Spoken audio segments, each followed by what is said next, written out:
hard work does not do the trick, right? You've got to match hard work with smart work. All right.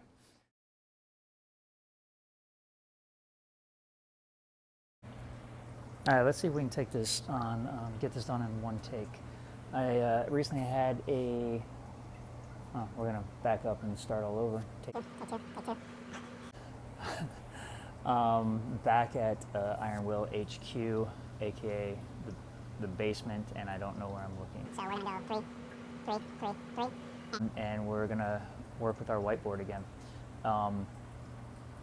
I recently had a conversation with one of my athletes, and I said the words off season, and this bewildered look crossed her face, and it then became apparent that she did not quite believe in or understand what off season meant. And then through that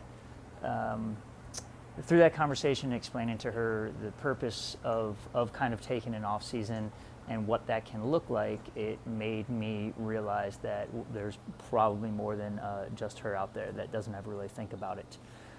Kind of color coordinated some stuff. We're going to go over what that is. But those red zones, those are the zones that are the high level zones, right? The high intensity, high volume.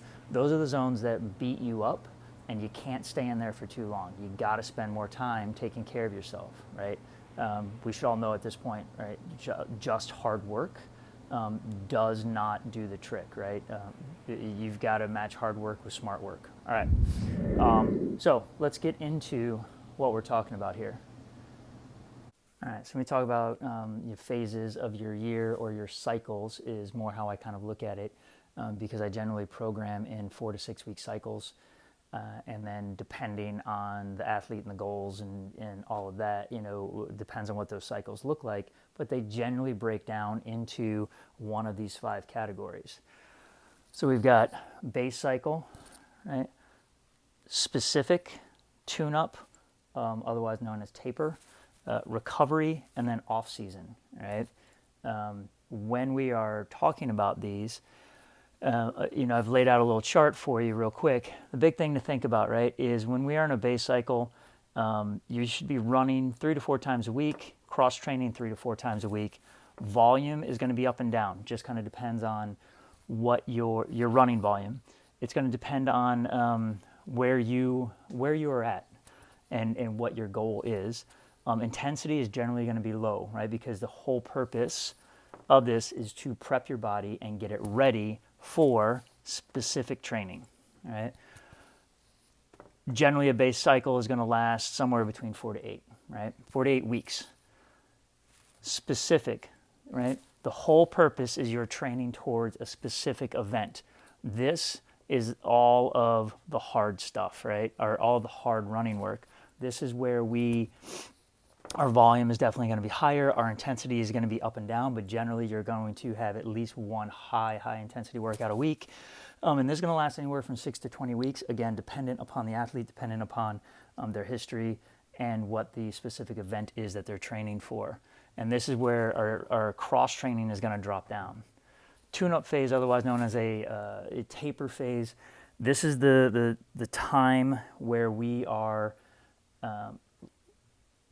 we are backing off of the hard training, and it is 1, maybe 2 weeks, before a race, and we're looking at where we're at. We're running our final time trial so that we can reevaluate and make sure that we're ready for the race. Recovery is directly after the race, right? Everything is low. We're only running a couple times a week. We're only going to cross-train a couple times a week. Volume and intensity are going to be low. It's going to last anywhere from 1 to 4 weeks, depending on, you guessed it, depending on the athlete and depending on what their schedule looks like. Off-season is super important, right? Because this is where we can kind of concentrate on our cross-training, which should include lots and lots of strength training, right? We all remember that, right? We need to be strong. And then, just a little bit of fun running. Volume's low, intensity's low. This is going to last 4 to 12 weeks, depending on who you are, what your race schedule looks like and everything. And this is to avoid, I put repetitive motion in here. I mean, it's to avoid burnout. It's to avoid burnout mentally and physically. So that's kind of the quick and dirty of it. One thing I did not mention at the beginning of this is when you're looking at your like your season, you need to think about A, B, and C races.